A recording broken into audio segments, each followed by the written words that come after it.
আল্লাহ রাব্বুল আলামিন কোরআনের মধ্যে বলেন, লাইন শাকারতুম লাযীদান্নাকুম ওয়া লাইন কাফারতুম ইন্না আযাবি লাশাদীদ। বলেন আল্লাহু আকবার। আল্লাহ রাব্বুল আলামিন সূরা ইব্রাহিমের 7 নম্বর আয়াত 13 নম্বর 15 নম্বর পৃষ্ঠার মধ্যে বলেন, ও পৃথিবীর মানুষেরা, তোমরা সর্ব অবস্থায় আমার নিয়ামতের শুকরিয়া আদায় করো। যে ব্যক্তি আমার নিয়ামতের শুকরিয়া আদায় করলো, আমি আল্লাহ পাক নিয়ামত বাড়িয়ে দেব। বলেন সুবহানাল্লাহ। আল্লাহ রাব্বুল আলামিন কোরআনের মধ্যে বললেন, ইন্নাল্লাহা ইউহিব্বুত তাওয়াবিনা ওয়া ইউহিব্বুল মুতাতাহহিরিন। বলেন আল্লাহু আকবার। আল্লাহ রাব্বুল আলামিন সূরা বাকারার 222 নম্বর আয়াত 2 নম্বর পড়া 14 নম্বর পৃষ্ঠার মধ্যে বলেন, নিশ্চয় আল্লাহ তাআলা তওবাকারী এবং পবিত্রতা অর্জনকারীদেরকে বেশি ভালোবাসেন। বলেন সুবহানাল্লাহ। আল্লাহ রাব্বুল আলামিন সূরা বাকারার 222 নম্বর আয়াতের মধ্যে বললেন, ও আমার বান্দারা, তোমরা যারা বেশি বেশি করে তওবা করো এবং তোমার পবিত্রতা অর্জন করো, এবং তোমরা যদি পবিত্রতা অর্জন করো তাহলে আমার কাছে তারা হচ্ছে প্রিয় বান্দা। বলেন সুবহানাল্লাহ। ইন্নাল হামদুলিল্লাহ আলহামদুলিল্লাহি নাহমাদুহু ওয়া নাস্তাঈনুহু ওয়া নাস্তাগফিরুহু ওয়া নাউযু বিল্লাহি মিন শুরুরি আনফুসিনা ওয়া মিন সাইয়্যাতি আ'মালিনা। من يهدي الله فلا مضل له ومن يضلله فلا هادي له وأشهد أن لا إله إلا الله وحده لا شريك له أرسله بالحق بشيرا ونذيرا وداعيا إلى الله بإذنه وسراجا منيرا. أما بعد فقد تعالى الله في كلامه المجيد وفرقانه الحميد. أعوذ بالله من الشيطان الرجيم. بسم الله الرحمن الرحيم. إن الله يحب التوابين ويحب المتطهرين. عن أنس رضي الله تعالى عنه قال قال رسول الله صلى الله عليه وسلم كل بني آدم خطاء وخير الخطائين التوابون. رواه السنن ابن ماجه.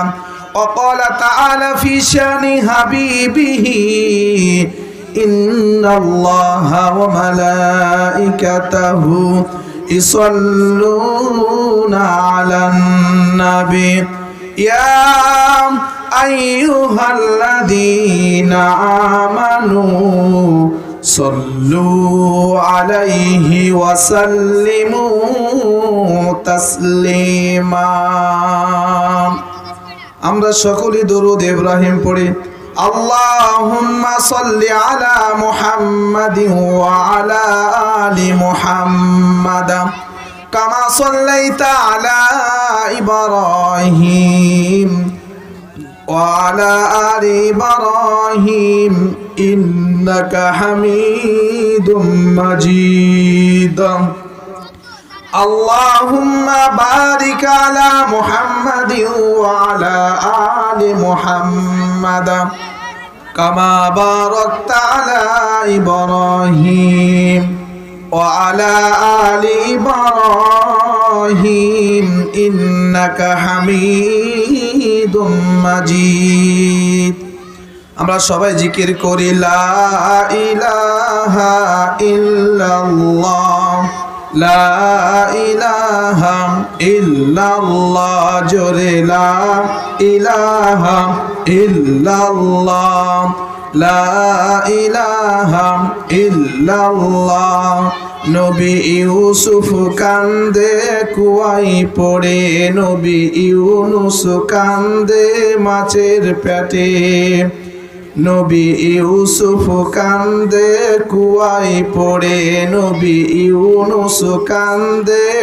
মাছের পেটে অগ্নি কুণ্ডে বৈশা কান্দে অগ্নি কুণ্ডে বৈশা কান্দে ইব্রাহিম খলিলুল্লাহ লা ইলাহা ইল্লাল্লাহ লা ইলাহা ইল্লাল্লাহ জোরে লা ইলাহা ইল্লাল্লাহ লা ইলাহা ইল্লাল্লাহ লা ইলাহা ইল্লাল্লাহ মুহাম্মাদুর রাসূলুল্লাহ সাল্লাল্লাহু আলাইহি সাল্লাম। ঐতিহ্যবাহী কবিরপুর আশুলিয়া সাভার ঢাকার অবস্থিত দারুল উলুম আল জাদিদ মাদ্রাসাকে তাফসীরুল কোরআন মাহফিলের সম্মানিত সভাপতি, প্রধান অতিথি, বিশেষ অতিথি, আমার সামনে উপবিষ্ট আমার ভাই ও বাবাজিরা, পর্দার আড়ালে আমার কলিজার টুকরা মা ও বোনেরা, আপনাদের সকলকেই আমার সালাম এবং শুভেচ্ছা। আপনারা সবাই কেমন আছেন? কথা বলেন, আপনারা সবাই কেমন আছেন? আলহামদুলিল্লাহ, আল্লাহ তাআলার নিয়ামত আল্লাহ রাব্বুল আমিন আপনাকে আমাকে এই জান্নাতের বাগানে বসার তৌফিক দান করেছেন। এই জন্য আমরা সবাই শুকরিয়া আদায় করছি আলহামদুলিল্লাহ। জোরে সোরে বলি আলহামদুলিল্লাহ। আল্লাহ রাব্বুল আমিন কোরআনের মধ্যে বলেন লা ইন শাকারতুম লাযীদান্নাকুম ওয়া লা ইন কাফারতুম ইন্না আযাবি লাশাদীদ। বলেন আল্লাহু আকবার। আল্লাহ রাব্বুল আমিন সূরা ইব্রাহিমের 7 নম্বর আয়াত 13 নম্বর 15 নম্বর পৃষ্ঠার মধ্যে বলেন, ও পৃথিবীর মানুষেরা, তোমরা সর্ব অবস্থায় আমার নিয়ামতের শুকরিয়া আদায় করো। যে ব্যক্তি আমার নিয়ামত পেয়ে নিয়ামতের শুকরিয়া আদায় করলো, আমি আল্লাহ পাক নিয়ামত বাড়িয়ে দেব। বলেন সুবহানাল্লাহ। সম্মানিত হাজিরিন, রাস্তাঘাটে কত মানুষ ঘোরাফেরা করতেছেন। এইটা একটা জান্নাতের বাগান। এই জান্নাতের বাগানে সবাই আসতে পারে না। আল্লাহ রাব্বুল আমিন যাকে পছন্দ করেছেন, ভালোবেসেছেন, আদর করেছেন, তারাই কিন্তু এই জান্নাতের বাগানে বসতে পেরেছেন, ঠিক কি না? আল্লাহ পাক বলছে, আমার বান্দারা, তোমরা আমার নিয়ামতের শুকরিয়া আদায় করো। কবিরপুরে আল জাদিদ মাদ্রাসায় তাফসীরুল কোরআন মাহফিলের আয়োজন করা হয়েছে। তোমরা ঘোরাফেরা না করে, গল্প গুজব সময় নষ্ট না করে এই জান্নাতের বাগানে বসে বসে কোরআন হাদিসের কথা শোনো। যতক্ষণ শুনবো আল্লাহ পাক আমাদের আমল নামায় নেকি লিখে দিবেন। বলেন সুবহানাল্লাহ। সম্মানিত হাজিরিন, আমরা অনেক গুনাহ করেছি, গুনাহ করতে করতে পাহাড় করে ফেলেছি, ঠিক কিনা বলেন? আমরা তেমন নেক আমল করি না, শুধু গুনার দিকে ছুটতেছি, আনন্দ ফুর্তি করতেছি। এই দুনিয়া কয়দিন দুনিয়া, যখন মালাকুল মউত আসবে, আপনাকে আমাকে যখন জান কবজ করে নিয়ে চলে যাবে, আমরা কিন্তু খালি হাতে চলে যাব, ঠিক কি না? সম্মানিত হাজিরিন, আমাদেরকে বেশি আমরা যে গুনাহ করেছি এই জন্য আমাদের তওবা করতে হবে, ইস্তেগফার করতে হবে, আল্লাহর কাছে মাপ চাইতে হবে, ঠিক কিনা বলেন? আল্লাহ রাব্বুল আমিন কোরআনের মধ্যে বললেন, ইন্নাল্লাহা ইউহিব্বুত তাওয়াবিনা ওয়া ইউহিব্বুল মুতাতাহহিরিন। বলেন আল্লাহু আকবার। আল্লাহ রাব্বুল আমিন সূরা বাকারার 222 নম্বর আয়াত 2 নম্বর পড়া 14 নম্বর পৃষ্ঠার মধ্যে বলেন, নিশ্চয় আল্লাহ তাআলা তওবাকারী এবং পবিত্রতা অর্জনকারীদেরকে বেশি ভালোবাসেন। বলেন সুবহানাল্লাহ। আল্লাহ রাব্বুল আমিন সূরা বাকারার 222 নম্বর আয়াতের মধ্যে বললেন, ও আমার বান্দারা, তোমরা যারা বেশি বেশি করে তওবা করো এবং তোমার পবিত্রতা অর্জন করো, এবং তোমরা যদি পবিত্রতা অর্জন করো তাহলে আমার কাছে তারা হচ্ছে প্রিয় বান্দা। বলেন সুবহানাল্লাহ। সম্মানিত উপস্থিতি, এই জন্য আমরা বেশি বেশি তওবা করব। কি করব বলেন? তওবা করব, গুনাহ করেছি, মাপ চাইবো। কার কাছে বলেন? আল্লাহর কাছে মাপ চাইবো। আল্লাহ রাব্বুল আমিন বলে, আমার বান্দা তুমি গুনাহ করেছো, আমার কাছে মাপ চাও, আমি আল্লাহ রাব্বুল আমিন তোমাদের সমস্ত গুনাহ খাতা মাফ করে দেব। বলেন সুবহানাল্লাহ। সম্মানিত হাজিরিন, আল্লাহর নবী বিশ্ব নবী হযরতে মুহাম্মদুর রাসূলুল্লাহ সাল্লাল্লাহু আলাইহি ওয়াসাল্লাম হাদিসের মধ্যে বর্ণনা করেছেন, আন আনাস রাদিয়াল্লাহু তাআলা قال قال رسول الله صلى الله عليه وسلم كل بني آدم خطاء وخير الخطائين التوابون।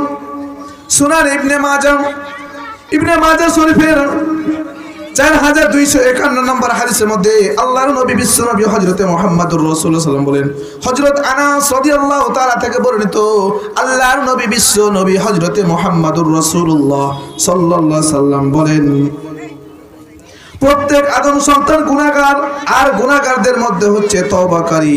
যারা বেশি বেশি করে তওবা করবে, আল্লাহ তাআলার কাছে সেই ব্যক্তি উত্তম হয়ে যাবে। বলেন সুবহানাল্লাহ। যদি আমরা বেশি বেশি করে তওবা করি, তাহলে আমরা কার কাছে প্রিয় হয়ে যাব, উত্তম হয়ে যাব? বলেন আল্লাহর কাছে উত্তম হয়ে যাব। সম্মানিত হাজিরিন, এই জন্য আমরা সর্ব অবস্থায় বেশি বেশি করে তওবা করব, ইস্তেগফার করব, আল্লাহর কাছে মাপ চাইবো। আল্লাহ রাব্বুল বলতেছে, আমার বান্দা তুমি গুনাহ করেছো, আমার কাছে মাপ চাও, আমি আল্লাহ রাব্বুল আমিন তোমাদের সমস্ত গুনাহ খাতা মাফ করে দেব। বল সুবহানাল্লাহ। চিৎকার দিয়ে বল সুবহানাল্লাহ। সম্মানিত হাজিরিন, আল্লাহর নবী বলেন, সুবহানাল্লাহ আলহামদুলিল্লাহ ওয়া লা ইলাহা ইল্লাল্লাহু আল্লাহু আকবার মা তামলিউ সামাওয়াতি ওয়াল আরদ। আল্লাহর নবী বলেন, যে ব্যক্তি একবার সুবহানাল্লাহ বলবে, অথবা আলহামদুলিল্লাহ বলবে, অথবা আল্লাহু আকবার একবার বলবে, মা তামলিউ সামাওয়াতি ওয়াল আরদ, আসমান এবং জমিন পর্যন্ত যত ফাঁকা জায়গা আছে আমি আল্লাহ পাক নেকিতে পরিপূর্ণ করে দেব। বল সুবহানাল্লাহ।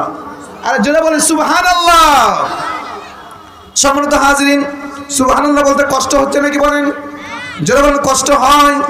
কষ্ট হওয়ার কথা না। সুবহানাল্লাহ বললেন যে আল্লাহ রাব্বুল আমিন সুবহানাল্লাহ বলার দ্বারা আসমান এবং জমিন পর্যন্ত যত ফাঁকা জায়গা আছে নেকিতে পরিপূর্ণ করে দেন। এই জন্য আমরা বেশি বেশি করে সুবহানাল্লাহ বলবো, কারণ আমরা গুনাহ করেছি, গুনাহ করতে করতে পাহাড় করে ফেলেছি।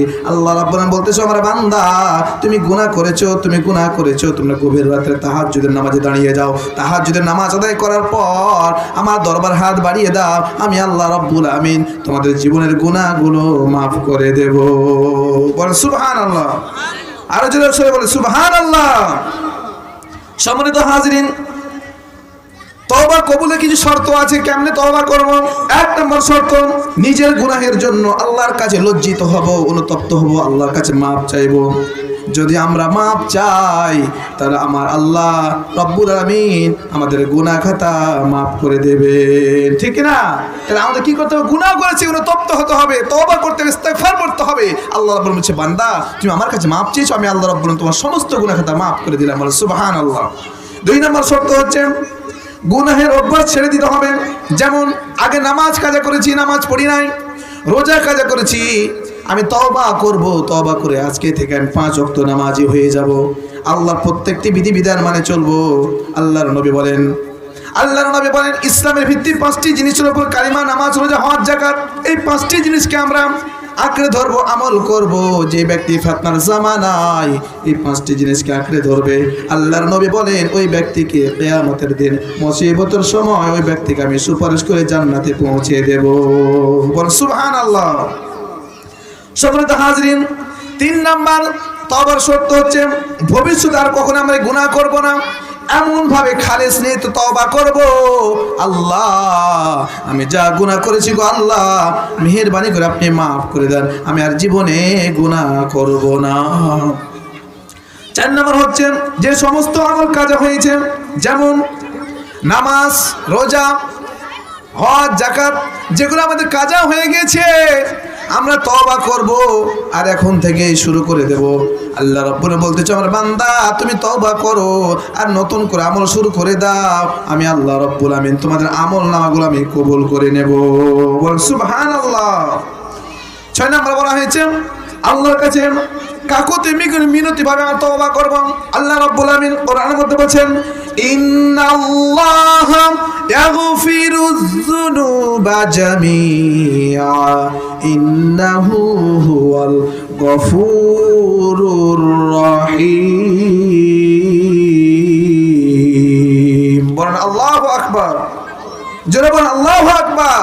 আল্লাহ রাব্বুল আলামিন বলছেন, ও আমার বান্দা তুমি গুনাহ করেছো, গুনাহ করতে করতে সমুদ্রে ফেনার মতন গুনাহ করে ফেলেছো, তুমি আমার কাছে তওবা করো, অনুতপ্ত হও, মাপ চাও, আমি আল্লাহ রাব্বুল আলামিন তোমার সমস্ত গুনাহ খাতা মাফ করে দেব। বলেন সুবহানাল্লাহ। সম্মানিত উপস্থিতি, হযরত মূসা আলাইহিস সালাম আল্লাহর সাথে কথা বলতো, ঠিক কিনা বলেন? হযরত মূসা আলাইহিস সালাম আল্লাহর সাথে কথা বলতো। একদিন আল্লাহর সাথে কথা বলতেছে, আল্লাহ ফেরাউন এত জ্বালান জ্বালায়, আপনি তাকে শেষ করে দেন না কেন? ফেরাউনকে আমরা দেখেছি, যে বলেন ফেরাউনকে দেখেন নাই? ইউটিউবে সার্চ দিবেন ফেরাউনের লাশ, তারা সাথে সাথে উপস্থিত হয়েছে ফেরাউনের লাশ, অনেক লম্বা, মিশরের কায়রোতে জাদুঘরের মধ্যে এখনো লাশটা আছে। সম্মানিত হাজরিন, হযরত মূসা আলাইহিস সালাম আল্লাহর সাথে কথোপকথন করতেছে, আল্লাহকে প্রশ্ন করতেছে, আল্লাহ ফেরাউন যে এত জ্বালান জ্বালায়, আপনি তাকে গজব দিয়ে শেষ করেন না কেন? আপনি তারে গজব দিয়ে শেষ করেন না কেন? আল্লাহ রাব্বুল আমিন মূসাকে বলতেছে, হে মূসা, আমি আযাব গজব দিয়ে শেষ করতে চাই। আমি আযাব গজব যখন তার কাছে পাঠাই, তখন তোমার কথা মনে পড়ে যায়। কে বলতেছে? আল্লাহ পাক বলতেছে মূসাকে, হে মূসা, আমি যখন আযাব গজব পাঠাই তাকে ধ্বংস করার জন্য, তখন তোমার কথা মনে পড়ে যায়। হযরত মূসা আলাইহিস সালাম বললেন, ইয়া রাসূলুল্লাহ, ইয়া হাবিবাল্লাহ, আমার কথা মনে পড়ে যায় কারণ কি? আমি কি করলাম?